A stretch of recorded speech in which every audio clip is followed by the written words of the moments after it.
Seriously.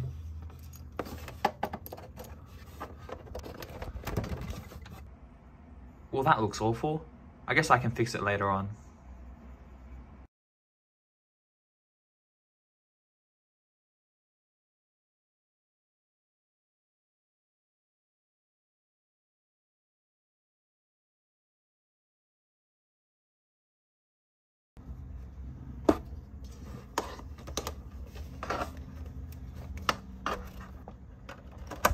Much better. DVI sucks, and I hate it for existing, but we'll get into that in a bit. First, let's talk about how it even came into existence. Before DVI, there was the Video Graphics Array Cable. Terrible name, I know, and it was capable of a whopping 640 by 480 pixels at 60 Hz, or FPS. They're basically the same thing. But it's 1999. Monitors are getting higher resolution, and the demand for a new standard was there. So, what came out? To usher in the next generation of monitors, we got the Digital Visual Interface. Continuing the trend of garbage naming schemes, it used a digital signal instead of an analog one. Analog means the signal will degrade over longer distances because of how it's transmitted. See how it's like wavy and stuff, and then it's like, I don't get it. You don't have to get it either, because digital signal transmission solved this problem. DVI was better than VGA in every single way, but that's not exactly impressive when you consider that VGA was released by IBM in 1987 and had served its purpose for over a decade. And despite the time between its introduction and obsolescence being essentially 3 years, DVI has stuck around for way longer and attempted to adapt to keep up with modern standards, unsuccessfully. Now let's get into why I actually hate DVI. First up, form factor.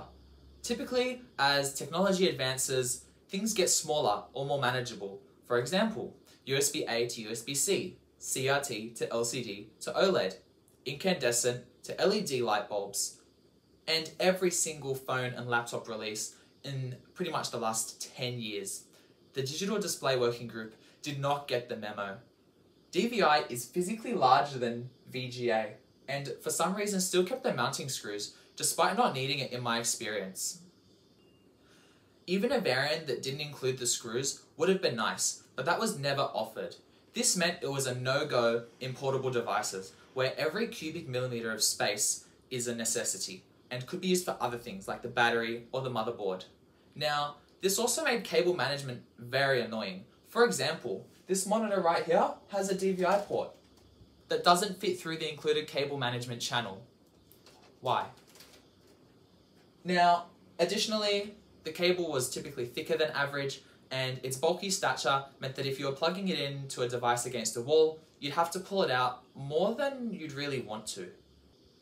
And it's not like it wasn't possible to make it smaller.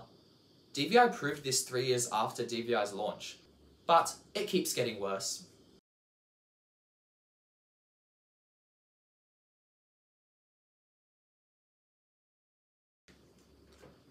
Yeah, that's right.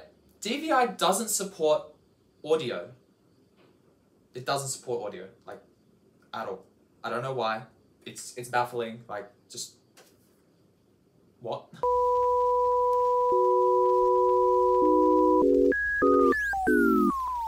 Moving on to resolution, if you had a DVI single link cable, you could get a maximum of 1920 by 1080 pixels at 60 FPS. Now, if you went with a dual link cable, you could get a little bit more resolution. Exactly 2560 by 1600 at 60 FPS, of course. Or you could opt for a lower resolution at a higher frame rate. Now, this was fine at the time. 1080p monitors were still very uncommon. It's kind of like how 4K is today, and then 1600p was like how 8K is today, except 8K is actually useless. But the problem is 1080 was the only option for 4 years. DVI Dual Link didn't come out until 4 years after DVI's Single Link's release. That's right, it wasn't until June 8, 2004, with the unveiling of the 30-inch Apple Cinema display, that 2560 by 1600 became an option, because that was the resolution of this monitor. With the announcement, Apple revealed that they teamed up with NVIDIA to develop DVI Dual Link. Clever, I know. not 2.0 or anything, dual link. 4 years later, Apple would give up on the standard and start moving things over to better alternatives, like mini DisplayPort, and then HDMI. Now, 1080p is still very common. This is a 1080p monitor. However, many people go with it for just two reasons: higher refresh rate or cost. I can go down to Big W and pick up this 1080p monitor for just $100, and get this, it has 2 HDMI ports and a VGA port. What I'm saying is that the resolution ceiling should not have been reached so soon after release, and it's meant that DVI has 2 versions split across 4 variants. And yeah, I'm about to get into the versions now because holy shit, check this out. I am grateful that when I got this monitor, it came with the correct DVI cable, because I would have had no idea. Now, other standards have had many versions, like HDMI with 1.4, 1.2, 1.0B, 1.0A, and like 1.2 now I think we're on. But there's a difference. DVI Dual Link was a physically different port than DVI Single Link. It had these extra pins in the middle, which allowed it to have a higher data throughput and hit those higher resolutions. But this isn't okay, because it means that if you try and plug a dual link into a single link port, nothing happens. It doesn't work. By comparison, you can plug any HDMI cable into any HDMI port and you'll get an output, even if the resolution isn't the maximum theoretical depending on how you mix and match your devices. The same goes for mini DisplayPort, and even USB-C. Now, I've mentioned HDMI and DisplayPort a few times already, so it's probably no secret that I think these are much better alternatives to DVI. This section is going to be brief, as they mostly just address the issues I have with DVI. First, they are much smaller and they don't need screws to lock in. Second, they carry audio, which is important when you have headphone jacks on monitors. Even if you don't want to use them for headphones, you can use them for speakers. It's just a nice convenience thing. And thirdly, every single version is interchangeable with each other. They're backward compatible, which is great for older monitors, newer monitors. If you have a cable just lying around, you can plug that in, doesn't matter. It's not picky. And these reasons are why HDMI is on literally everything these days. Even Apple couldn't kill it, putting it back on their 2021 MacBook Pros after removing it for 4 years. That's how damn strong this port is.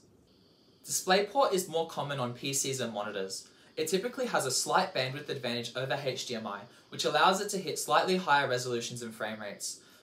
But they're not perfect either. They're not reversible, and they only serve one purpose: display and video. There is one final newer option, and you probably could have guessed it: USB-C. USB-C is the Swiss Army knife of connectors. It can charge your phone, your laptop, your keyboard, your mouse, your Switch, your VR headset, and on top of that, it also does display with audio, while also being great at transferring data, while also being great for pretty much everything. Just put it on everything. And if you still need your legacy connectors like USB-A, micro USB, and HDMI, you can pick up one of these. It's like a USB-C hub, and you can get ones with Ethernet or whatever you damn well need on it. USB-C is great. I throw out all my micro USB devices, and you should too.